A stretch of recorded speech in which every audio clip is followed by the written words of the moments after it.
আব্বায়াম্মা জানো শুই সে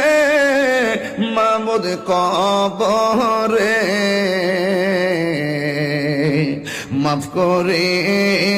দাও দয়াল নবীর খাতিরে এত মায়া করতেন যিনি আমার সংসারে কন্যা আল্লাহ আরো জবানটা খুললে কন্যা আল্লাহ আজ বুঝিরে শোয়ার হিসে কবরে বন্ধু নাই রে বান্ধব নাই রে যে জাগায় যুবক ভাইরা ঘুমাই গেছে গা।